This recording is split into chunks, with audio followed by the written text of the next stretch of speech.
300-pound dudes tackling you on a frozen field, the last thing you want to do is stay out there. Believe me, the Rams players were thinking about the jacuzzi at their team hotel, that they find it laughable, but more laughable if they totally disregard the trade whatsoever. This guy has transformed the balance of power in the Eastern Conference. And you could argue the entire defense is going to be absolutely ferocious next year. But if your number one priority is to win a Super Bowl, then J.J. Watt is making a grave mistake. To ride this Chad Henne experiment for an entire game, I might need a whole bottle of Hennessy just to get through that. Guy who's won 8 division titles, who's made 5 AFC championship appearances, who's reached the Super Bowl 3 times and has won 2 Super Bowls for this organization. Aaron Rodgers has only won 1 Super Bowl with Green Bay. Drew Brees has only won 1 Super Bowl with New Orleans. There's only 13 quarterbacks in NFL history that have won multiple Super Bowls, and Big Ben is one of those individuals.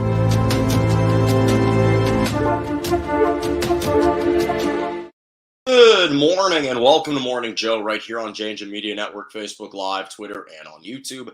I'm Jonah Malcolm with you every single Monday and Wednesday morning, 11 a.m. to 12 p.m. Eastern Standard Time, 10 to 11 Central, and 8 to 9 a.m. Pacific. Glad you could join me on a jam-packed Wednesday morning, the eve of Thanksgiving. Hope you're all having a tremendous week. A lot to discuss in the NFL.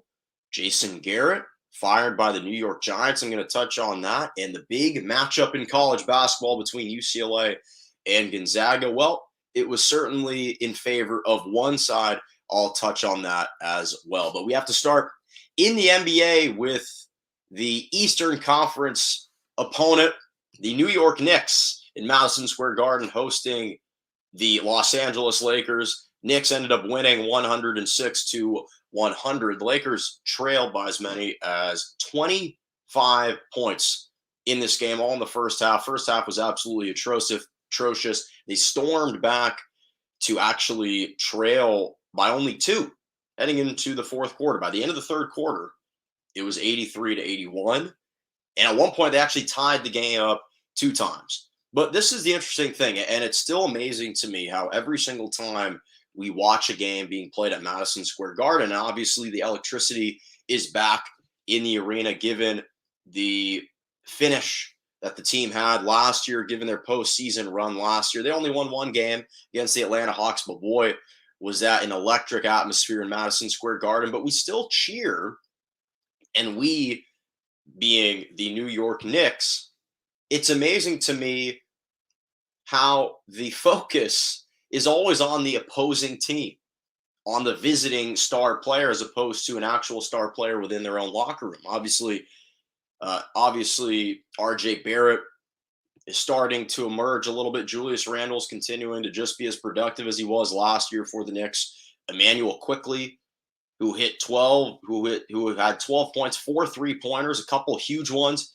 in the fourth quarter. Alec Burks having this resurgence once again for the New York Knicks. Evan Fournier, who I'm going to touch on. Listen, Evan Fournier, who was a kind of like a substitute rotational player, off the bench kind of guy, to over the last couple seasons has tried to turn himself into a starter. Since the Summer Olympics this past summer, he has been on another level. He's just been on an absolute tear. This guy, Evan Fournier, continues to play, of course, against all of my teams.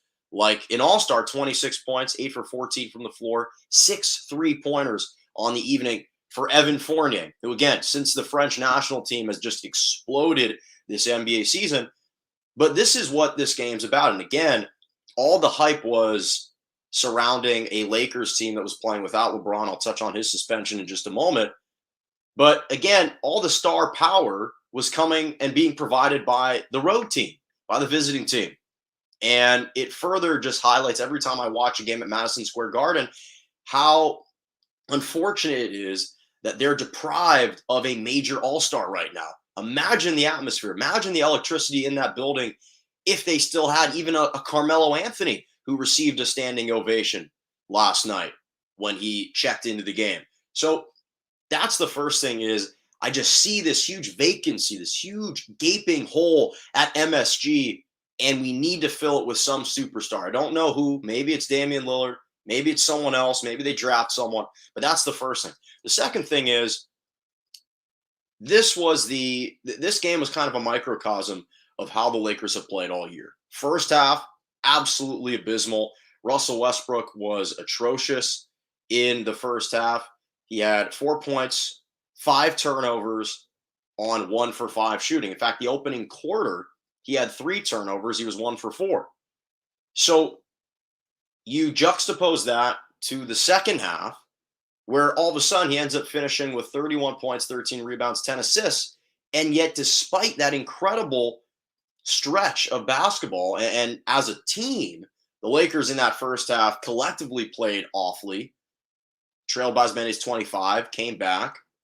But despite all of those numbers and that incredible triple-double, Westbrook finished with a net plus minus of 0. Of 0. So it kind of offsetted what was a monstrosity of a first half to a sensational MVP-like or caliber-like second half. But that's been the problem, is the consistency. AD wasn't consistent enough. Obviously, DeAndre Jordan shouldn't be getting minutes right now. He's clogging up the lane. And it comes down to shooting, which the Lakers, once again, don't have right now. Obviously, Kendrick Nunn isn't there. LeBron isn't there, at least for last night. Kent Bazemore is completely out of the rotation for whatever reason. Austin Reeves is recovering from a thigh or hamstring injury. He was providing some spacing. Melo is the best three-point shooter on the team right now, and he was in double digits. Malik Monk had a great first half, but then couldn't really produce in the second half. So we're starting to see the depth of this team not quite as deep as we thought. It's a little bit more limited. And when I'm looking at these starters, again, without LeBron, they're 4-7 this year. They're 5-3 with him. It's commendable that they managed to come back and stage a second consecutive double-digit comeback in a game. But the reality is that shouldn't be happening. It shouldn't have to continually come down to the superstars making a huge run in the second half just to climb your way back into a ball game. They should be resulting in some wins. And it's just not happening. And we're just not seeing it. And it's because of the ebbs and flows of the game and of their consistency and inconsistencies at most junctures of the game. So right now, they're 9-10. They just got to start coming out better in the first half. They turned the ball over way too much. They shot 31% from the three-point line as a team. And that's just not the recipe. And until LeBron comes back, I think once again we're seeing his value and how when he's now not on the floor, you're kind of just crossing your fingers, and it's like you're trying to win the lottery hoping that this team can win. The odds aren't always in your favor. And speaking of LeBron, I want to transition to the suspension that he just served yesterday against the Knicks. The NBA came down and suspended him 1 game a couple days ago after his involvement in the brawl with Isaiah Stewart. That was a game against the Detroit Pistons, kind of jockeying for position underneath. They were jostling for the rebound. He extended his elbow and striked him in the face. Blood starts streaming down Isaiah Stewart's face. We don't need to rehash what happened. But what I want to focus on right now is the NBA's decision to enforce a 1-game suspension on LeBron. Because I said this, I tweeted this right after the game, and I stand by what I said. I still don't believe that it was fully justified to suspend LeBron. And here's why. I think there are a couple things that really matter when you take into account everything in your decision to assess someone, not only flagrant 2 fouls, but ultimately if it's the league's decision to enforce and apply a 1-game suspension. I think that context matters a lot. What stage of the game was this? And what's the history? What's the rivalry between these 2 teams? And specifically the players involved. I think that ultimately that context, that entire purview that the NBA has, I think has to be taken into consideration. And if you take all of that into consideration, this is a guy in LeBron who I defended him 2 days ago, that the incident was not malicious. There was no premeditated attack on the face of Isaiah Stewart. Not that he shouldn't have been ejected from the game, because I agreed that he should have been. But if you really look at the replay, to me, yes, it was an aggressive, slightly reckless rebound attempt. But again, it's not like he was driving his elbow through his face. It's not like he looked back and saw it's Isaiah Stewart's face, so I'm just going to elbow him in the face. Everything happened so fast in the spur of the moment. And this is a guy in LeBron James whose track record has shown you time and time again that's not his MO. In fact, this is the first time in his career that he's been ejected because of a physical altercation. He's been ejected before, but it was for a verbal confrontation against a referee when he was part of the Cleveland Cavaliers against Miami Heat in 2017 for arguing a non-call. This is the only time a slight physical altercation escalated with his involvement. And even after the elbow, it's not like he turned around and started staring and trying to give Isaiah Stewart the death stare. That wasn't the case whatsoever. He actually tried to turn and approach him to apologize and check in to see how he was doing. And this is the other part of it, is Isaiah Stewart, at first, he was kind of calm and collected. He checked himself and had to take a quick 360 to see, how am I feeling, what's going on. But, and all of that was in a poised manner. And then all of a sudden, it's like the blood, once the blood starts streaming down his face and the magnitude of the moment, he realized, oh, this is LeBron James on the other side. Now I have to overreact here. And now I need to turn into the raging bull, and I'm just going to start charging him. And LeBron is the maitre d', and I'm trying to take this guy out. Because if you looked at just his initial reaction from Isaiah Stewart, yes, he and LeBron kind of engaged in a little eye contact, but beyond that, it wasn't until he started seeing his face and seeing the blood streaming down his face that he turned into this kind of maniac. So that's the part that I don't get. And I also think that your history of kind of physicality has to matter to some degree. Because this is a guy in LeBron, again, just the second time he's ever been ejected. This isn't like Nikola Jokic and Markieff Morris, where to me, clearly, Jokic had a premeditated attack. He charged after Markieff Morris, and he deliberately shoved him and elbowed him in the back. That was a deliberate act on the part of Nikola Jokic, so it was understandable why the NBA suspended him again. Or even historical context with a guy in Draymond Green back in the 2015-16 season when he got suspended a game for kicking LeBron in the man parts, in the genital area, where the problem was everything suggested that it was premeditated based on, and deliberate, based on his past. He had received the most amount of technical fouls you were allowed to in the regular season to Draymond Green. He had kicked Steven Adams multiple times in the groin area. So Kiki Vandeweghe had every reason to suspend Draymond Green. Now, I didn't think he should have, given the magnitude of the moment, but the point is that context matters. What had you done prior? Draymond Green showed a propensity to kick people in the groin, so he suspended him. But LeBron, his history hasn't suggested that he's that type of player.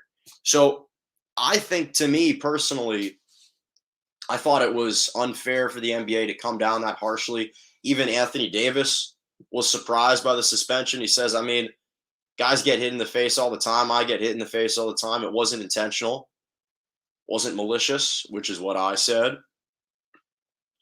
I just think you have to take all of that into consideration. I think you have to take into consideration the game that he would be missing. He's missing a marquee matchup at Madison Square Garden, the one and only trip that the Lakers are taking to New York. So now you're depriving those fans of the ability to see LeBron.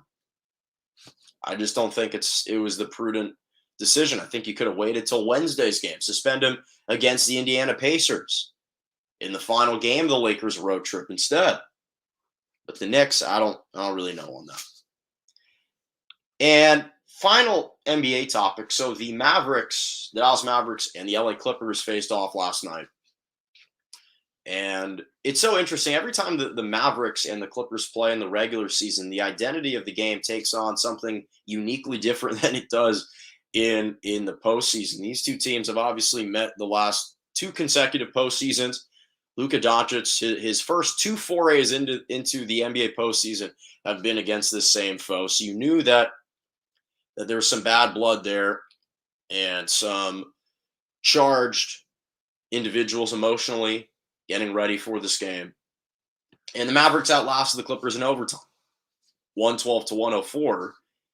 And let me first say that three-pointer by Paul George, where he caught it with 1.1 seconds, turned in the corner, got his feet behind the three-point line, got the shot off with about 0.10, if not less, seconds remaining on the game clock.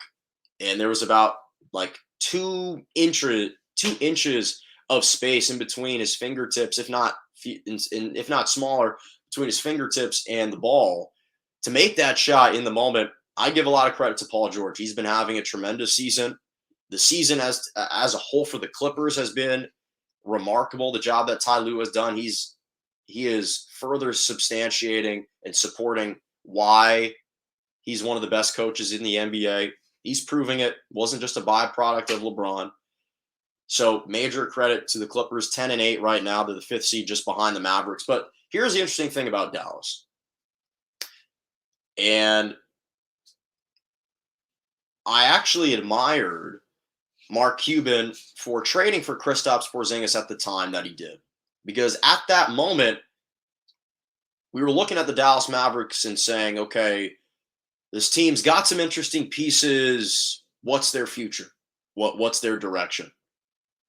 And for the last couple of seasons, we've been left seeking a lot more. We've been left searching for something to grasp onto outside of Luka Doncic, who again has been sensational this year, 25 points, 8 rebounds, 8 assists. He had 26, 9, and 9 last night. He's never going to be the problem. The problem was, could Kristaps Porzingis play up to his New York Knicks days? And if so, could that lead the Dallas Mavericks anywhere? And what we've seen for the last 2 years is that it couldn't, because Kristaps Porzingis hadn't played up to his level of expectations. But this year has been different. And maybe it's got to be, maybe we have to give a little bit of credit to Jason Kidd, who's taken over, who's done a nice job incorporating him into the offense a little bit more, trying to engage him. Because the last time you saw Kristaps Porzingis, especially against the Clippers, the last 2 postseasons, obviously the first go-around, he missed the majority of that first-round matchup because of an injury.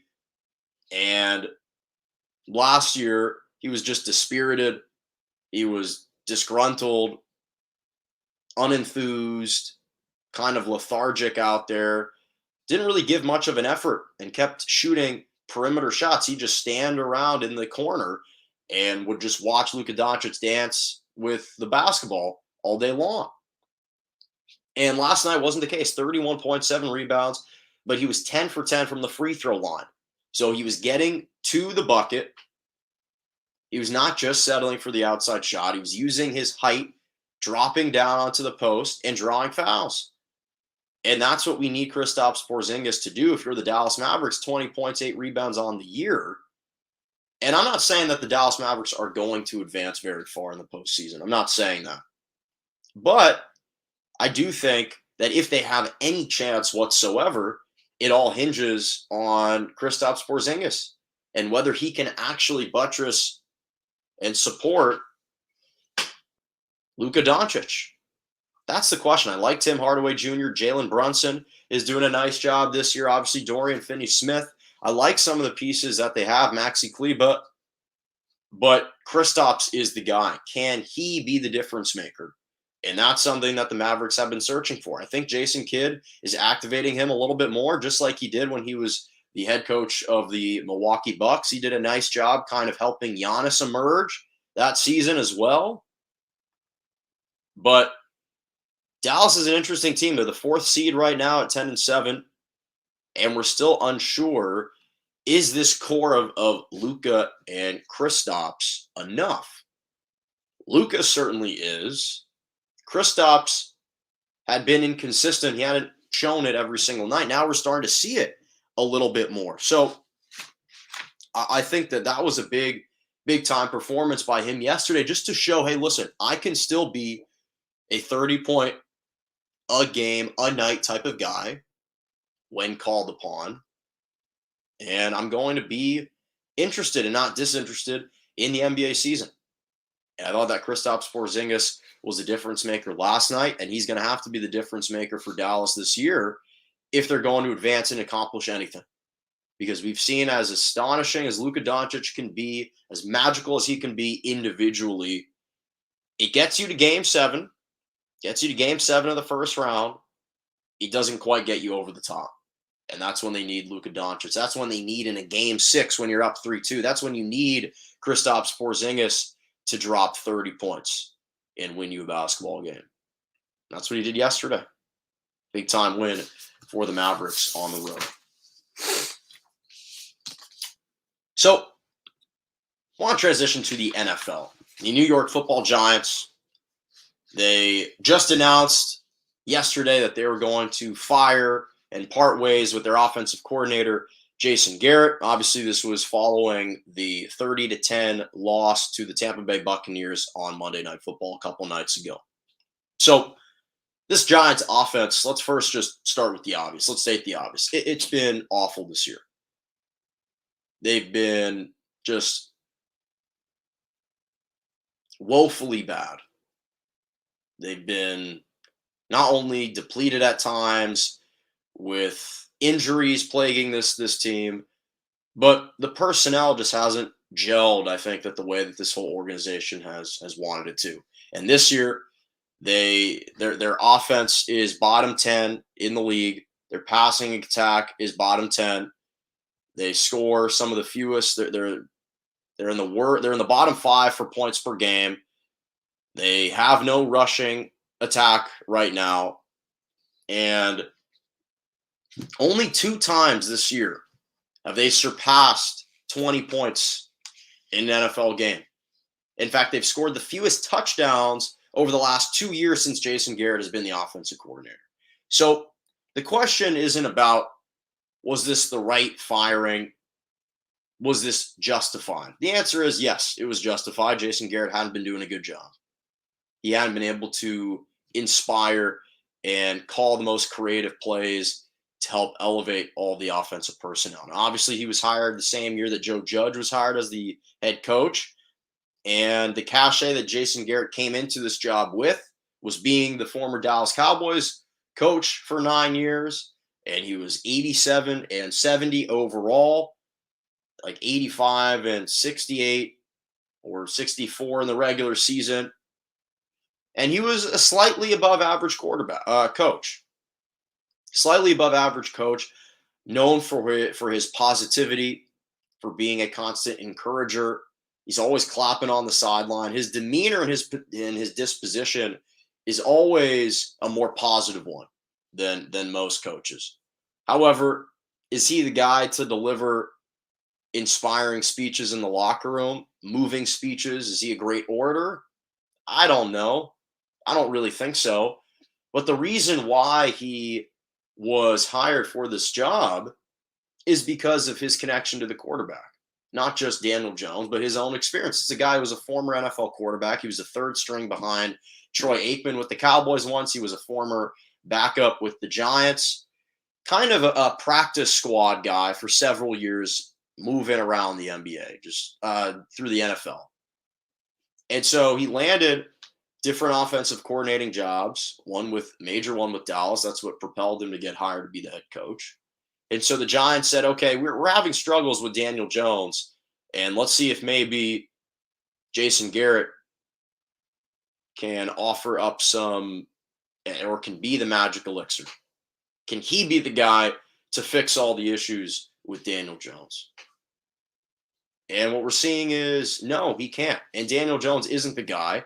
But from the Giants' perspective, they're saying, okay, Jason Garrett isn't elevating the level of play of Daniel Jones. Let's throw someone else in there to at least evaluate whether or not he could thrive under another offensive coordinator. And that's why now they've elevated and promoted Freddie Kitchens to be the new offensive coordinator. And last year he got elevated to assistant offensive coach or whatever BS title that is. And in fairness, Freddie Kitchens helped raise the level of play for Baker Mayfield when he was the offensive coordinator with the Browns. So it's possible that they may have a different outlook on Daniel Jones for the last 7 games of the regular season. That's what they want to find out. They want to truly determine and decipher whether or not Daniel Jones can be a starting quarterback in the NFL. So far through the first 10 games of this year, he's 21st in passing yards, 9 touchdowns, 7 interceptions under Jason Garrett, 64% completion percentage, which isn't bad. He's improved marginally when it comes to his accuracy, but there's no wow numbers, there's no wow factors with him. So they figure, hey, let's give this guy another chance, but at least under a guy in Freddie Kitchens. But this is a larger referendum on the New York Giants, on Dave Gettleman, on their organization and their executive team and leadership as a whole, because their approach has been flawed and misguided from the beginning. It's been filled with potholes from the very beginning. Their approach was an issue for 2 reasons. One is they tried to build their entire future around a running back. In 2018, they decided to draft Saquon Barkley, who I still love Saquon Barkley, but that wasn't the right decision. They were in desperate need of a quarterback, and they signed Saquon Barkley, who obviously through his first 2 years in the NFL was healthy, rushed for over 1,000 yards. But the last 2 years, he tore his ACL 2 years ago. And this year, he's only played in 6 games. He's only rushed for 220 yards, averaging 37 yards per game. And you complement that with a porous offensive line. So they've mishit also on their offensive line. 2020, they had an opportunity to draft Tristan Wirfs, who's been erupting and has been sensational for the Tampa Bay Buccaneers. Instead, you go draft Andrew Thomas. Well, that's a major flaw. That's a deficiency in your scouting. And by all accounts, Wirfs was rated the #1 offensive tackle that year, and you decide to go with Andrew Thomas. So their approach has been misguided and miscalculated because you're focusing on a running back to build your franchise around, and you're not supporting the running back with an elite offensive line. And if you have a porous offensive line, which right now Pro Football Focus ranks the Giants' offensive line as the 2nd worst offensive line in the NFL. Will Hernandez isn't working out. Nate Solder isn't living up to that massive contract. And again, Andrew Thomas isn't the most elite left tackle. So what is that going to equate to? A lack of a run game. And it's no surprise why the Giants have a bottom 8 run game in the league. And Saquon Barkley is having to exert so much energy in the backfield just to get up to the initial line of scrimmage. We saw Ezekiel Elliott with the Cowboys. The seasons in which he is having his most productive years are the seasons in which he has an elite offensive line. He won offense, he led the NFL in rushing 2016 and 2018. Why? Because he had the best offensive line in football. The last couple of years, he was perhaps a little out of shape. He has accumulated so many carries that hasn't had quite the same first step, quite the same burst.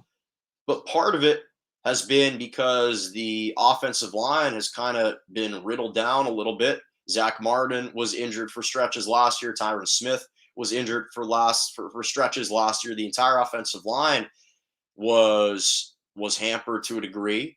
So Zeke wasn't as productive. Well, what are we seeing this year? Well, this year, Cowboys are back to a top 5 offensive line in the NFL, so he's having another productive season.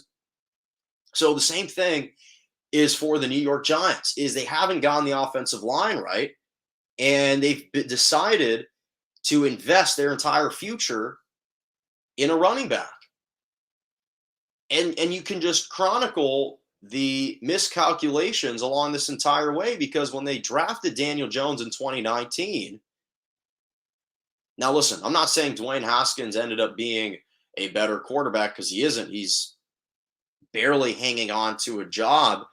But Dave Gettleman, that was the only decision that he made that looked decent at the time, given how Dwayne Haskins has panned out. But in 2018, you had the opportunity to draft Josh Allen for the Buffalo Bills. Whether you had the foresight or the vision to see what he could become, he was in front. Sam Darnold, who I guess, again, isn't looking great, he was an option. Hell, even last year when you drafted Andrew Thomas, there was an opportunity to draft Justin Herbert, and they didn't take it. So I understand why everyone wants to blame Jason Garrett for the offensive woes, but this is going to be a Giants team that will remain inefficient and, quite frankly, a woefully bad franchise that will remain in perpetuity unless something changes at the organizational level. This is a systemic problem. This is a problem with the organization, with the institution that is the New York Football Giants. Everyone wants to use Jason Garrett as the scapegoat, and it's justified from the offensive side. But it also doesn't hurt that Kenny Golladay and Sterling Shepard and some of your marquee receivers, Evan Ingram, your tight end, has missed several games. This is a problem with Dave Gettleman and the organization having a flawed approach, having an erroneous approach to building a franchise, because that's just simply not the way you have to go out and construct a team. And they've decided to just play the contrarian role every single time they've had an opportunity to do so. Every time there's a consensus draft pick on the board, they go with someone else. The last 3 drafts, again, 2018, they took Saquon Barkley. Everyone was thinking, take Sam Darnold. Now, again, whether or not you think, Sam Darnold hasn't really panned out, the bottom line is they took a running back. You could have taken Josh Allen. 2019, you take Daniel Jones. There were other options out there. 2020, you take Andrew Thomas. You want to shore up the offensive line. You had Tristan Wirfs in the works. And then, obviously, as I mentioned, 2019 with Daniel Jones. For 2020, you had Justin Herbert also there. So that's just the problem. Is decision after decision has just been misguided, and it hasn't been fully thought out, and they just haven't been executing that plan and that vision, and it's quite frankly costing them. It's costing them. Okay. So there was a marquee basketball game that took place yesterday. Number 1, Gonzaga. Number 2, UCLA. The top 2 teams in the nation in college basketball. The highly anticipated rematch of last year's epic Final Four matchup, the national semifinal. The Zags ended up prevailing on a Jalen Suggs overtime winning buzzer beater 3 from about 40 feet out to propel Gonzaga to the national title game. And so we had this matchup between Gonzaga and UCLA. UCLA had retained their entire team intact. Gonzaga lost Corey Kispert, Joel Ayayi, and Jalen Suggs, 3 guys that were drafted in the NBA draft last year. And obviously, heading into this matchup, both teams had collected top 5 wins. So it was understandable that there was all this built-up hype surrounding this game. UCLA had knocked off Villanova, who was ranked in the top 5. Gonzaga had demolished Texas, a team that was ranked in the top 5. So this game was played in Vegas, the Sam Empire Classic, the good Sam Empire Classic. And this was just the 5th time ever where the 2 teams that met in the national semifinal from a season ago were meeting the following year as a number 1 and number 2 team. So Cincinnati and Cal, that happened in 1960. Ohio State and Cincinnati in 1962. Houston and UCLA did it like for 2 years in 67 and 68. Then we saw Virginia and North Carolina in 1982, and obviously these 2 teams this year. And this was the 43rd all-time matchup between a number 1 and a number 2 team. So the important thing is context, because entering this game, UCLA basketball hadn't entered this upper echelon in what feels like almost 2 decades. The last time that UCLA was this relevant, was this highly ranked at the start of the year and through the first couple weeks was during the Ben Howland days between the 2005-2006 season all the way through the 2007 to the 2008 season, in which they made 3 straight trips to the Final Four. But outside of that, they'd kind of been irrelevant for the last several years. Coach Alford really didn't do much to advance this program. They kind of plateaued a couple of trips to the Sweet 16, a couple NCAA tournament trips, but that wasn't enough. And last night, I understand what the final score was and how lopsided it ended up being, but really the game was defined in the first half, because in the first half, one team shot it particularly well, Gonzaga. They couldn't miss. And for a team, they shot 39% from 3. And juxtapose UCLA, who couldn't buy a bucket in the first half. This was a UCLA team that literally, they missed 11 of their first 12 layups in the first half. And they shot 2 for 12 from the 3-point line in the entire night. So UCLA was missing every single thing they could. Again, this wasn't the John Wooden era where they were the favorite team. Obviously, Gonzaga still the odds-on favorite to win the NCAA title this year. But the problem was UCLA missed 25 of their first 31 shots. Well, when you play against a Gonzaga team like that, you're not going to come back and win the game. The second half was obviously a lot more competitive. But this is the point that I want to hammer down is it wasn't all about the Gonzaga defense. It was a mindset. It was an effort, because Gonzaga looked like the team that had the chip on the shoulder. Gonzaga looked like the team that were seeking vengeance, that had just mean intentions entering this contest. UCLA was the team that lost in the Final Four last year. Gonzaga was playing like the team that had suffered that heartbreaking defeat. Now, that wasn't the other way around yesterday. And so it was effort.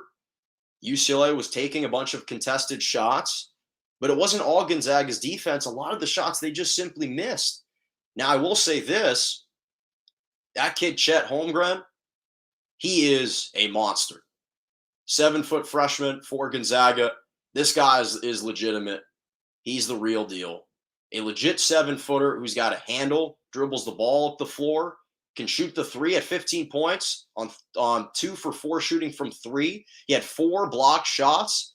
He's extremely lanky. He's bony, kind of a gangly guy, but hey, he needs to pack about, another 50 pounds probably. I think I weigh more than him, but the guy's got a tremendous skill set, tremendous touch around the rim. He affects the game in multiple ways. He can deflect shots, to contest shots.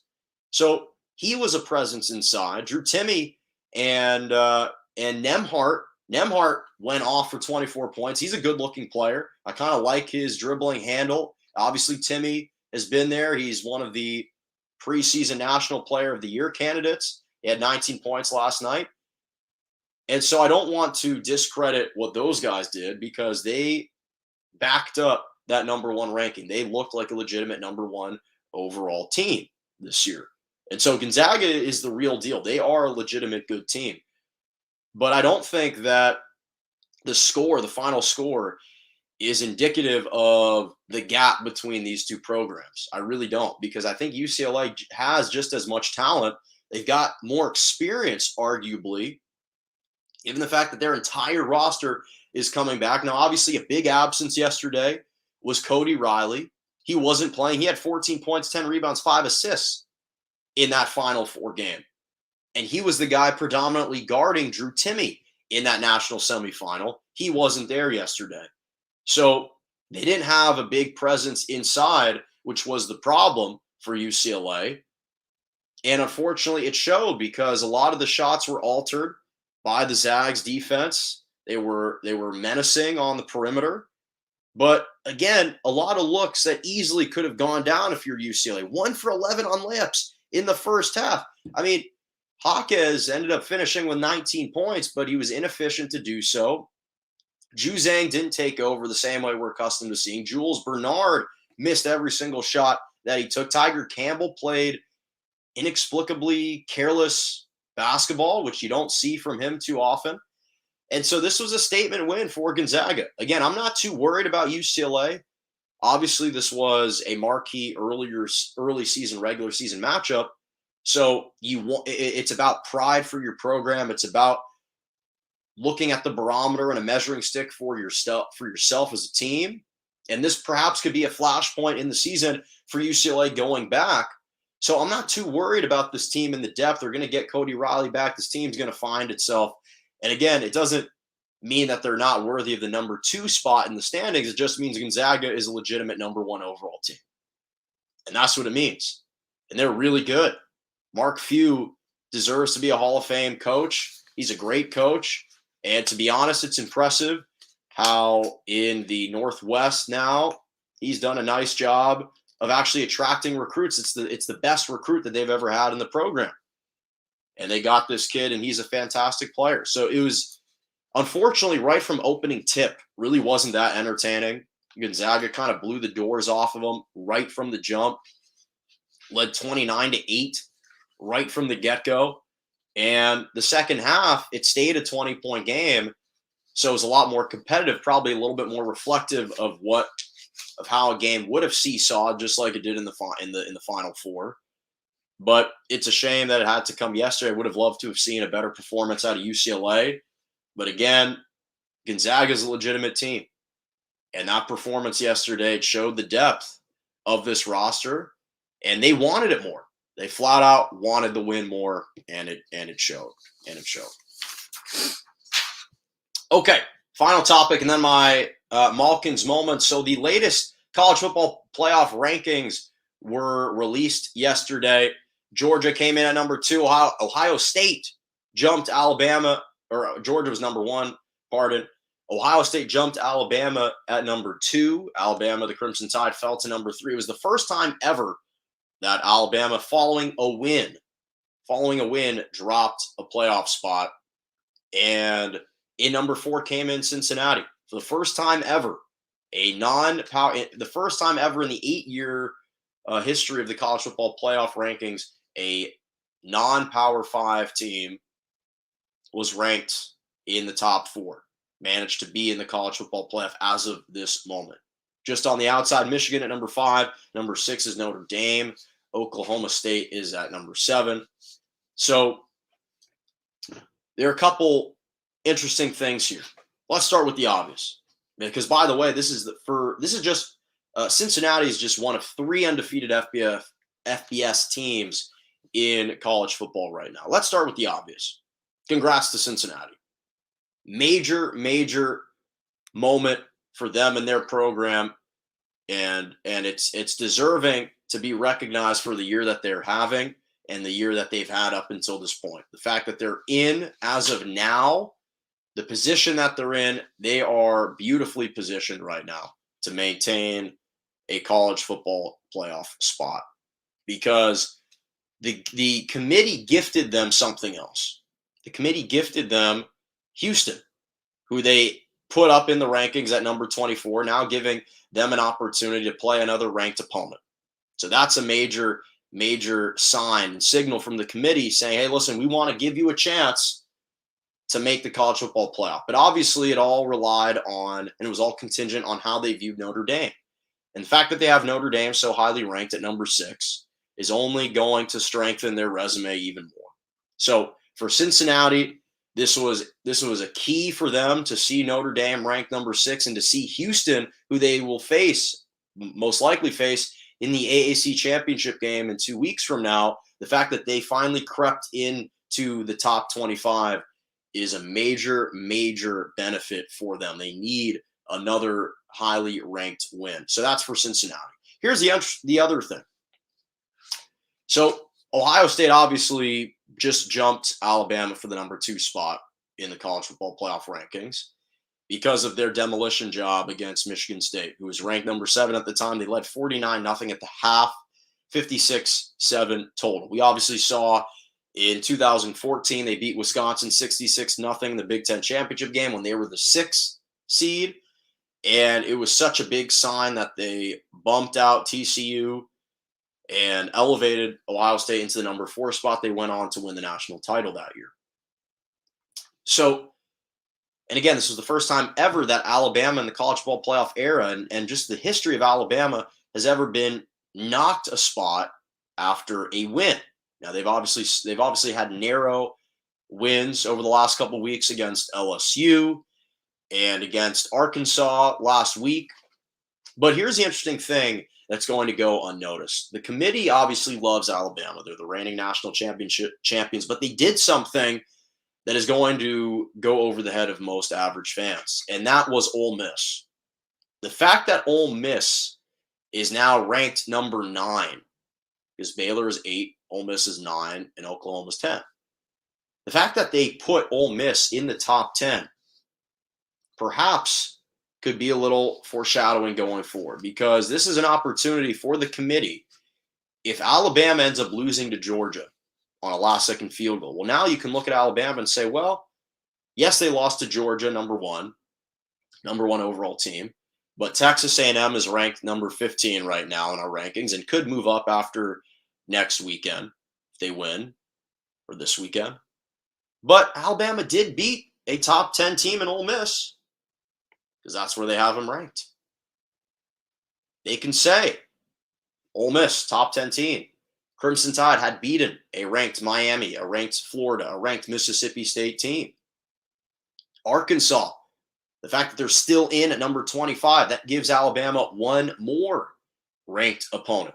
So the committee thinks they're operating a little bit slyly here.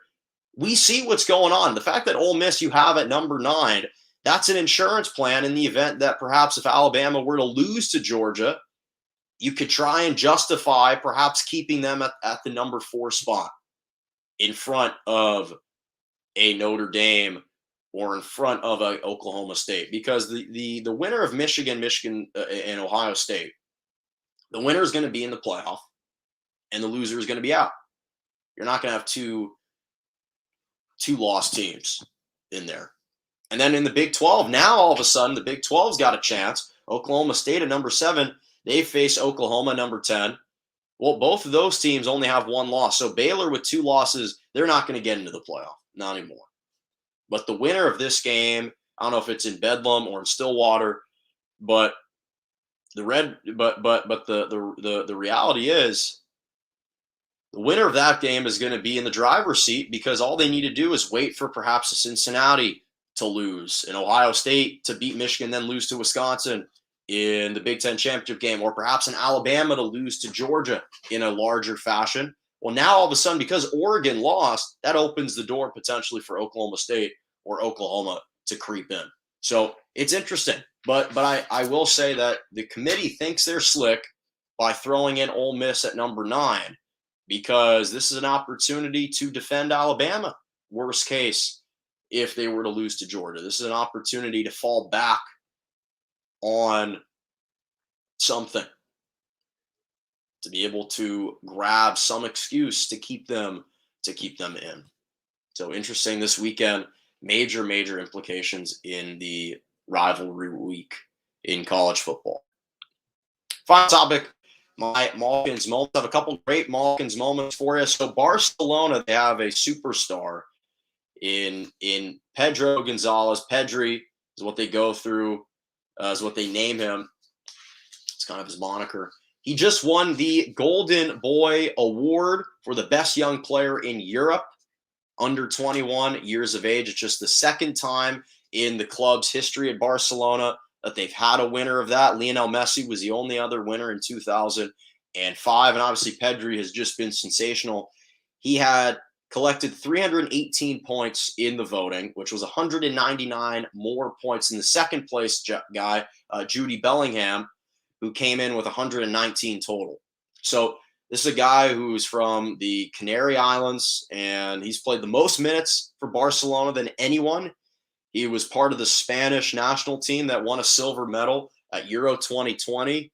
He scored a couple goals in that Euro Cup, and this is a really special player. He's an electric player, and even though the season for Barcelona hasn't gone the way that they've wanted it to, and by the way, they still have a chance to qualify for the round of 16 in the Champions League. They just tall task. They got to beat Bayern Munich. But if they can do that, they're going to have to ride the shoulders of this guy. And this kid is fantastic. He's also the first player ever to be nominated for the Ballon d'Or, the Copa Trophy, and the Golden Boy in the same year. Major shout out to Pedri. Major shout out also, another Malkin's moment. Iman Shumpert won Dancing with the Stars yesterday. Yes, he collected the Mirror Ball Trophy, became the first NBA player and first ex-NBA player to win the Dancing with the Stars competition. His dancing partner was Daniela Karagach, who just was sensational. And not to mention, this is the first time that a former NBA player has ever advanced to the final round of the competition. I think it was a former just athlete in general. And the show's been going on for 30 years. This is the 30th season. They earned 2 perfect scores in their finale. It was just their second, it was their third perfect score of the season. They earned a perfect score on a cha-cha foxtrot fusion. If you're a dancer and you know what that is, I know what the cha-cha is, but if you know the nuances of that dance, congrats to you. They also won a perfect score, earned a perfect score on a freestyle. In fact, one of the judges, Julianne Ho, I hope I'm pronouncing her name properly, said it was, quote, the best freestyle I've seen in 30 seasons of Dancing with the Stars. And I'll be honest, I took a look at the replay and I rewatched the choreographed dance moves. They were good. Listen, Iman Shumpert has got some vibe. He's got some bounce to him. This guy can move. He's on beat. He's fluid. He's smooth.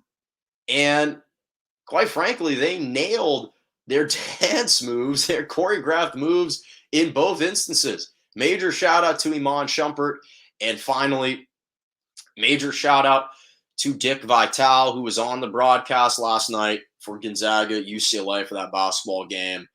To see how emotional he was, the play-by-play guy set it up beautifully for him. Dick Vitale obviously was broadcasting for the first time in several months, as he's currently battling cancer at the moment. And to see the emotions overflowing from Dick Vitale during the pregame at the top of the broadcast, it left you teary-eyed because you saw how emotional he is. And whether or not you think his voice can be a little obnoxious at time, college basketball is Dick Vitale. He was on the first ever college basketball broadcast. This guy's 82 years old. He's a legend in the sport, legend in the broadcasting community.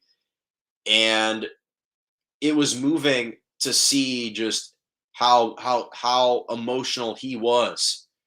And you don't get to see that type of honesty, that type of just openness too often in broadcasting. And that was a rare moment of beautiful vulnerability that he showed. And it's great to have Dick Vitale back. We wish him all a speedy recovery. And to see him out broadcasting in Vegas, he had circled that game. To see him crying on the broadcast because of the elation that he had and his gratitude that he wanted to express to people, just a moving moment. And so special to have been able to share that and to experience that in the moment with him. That'll do it for us on Malkin's Moments. Thank you so much for joining me right here on Morning Joe every single Monday and Wednesday morning, 11 a.m. to 12 p.m. Eastern Standard Time, 10 to 11 Central, and 8 to 9 a.m. Pacific. On Mondays and Wednesday mornings. Make sure to subscribe to my YouTube page, Morning Joe with Jonah Malkin. Follow me on Twitter at Jonah Malkin or at morning_Joe_. Twitter, or I just said Twitter, Instagram, JMalk97, and TikTok, Jonah Malkin. And as always, have a wonderful morning and a happy Thanksgiving.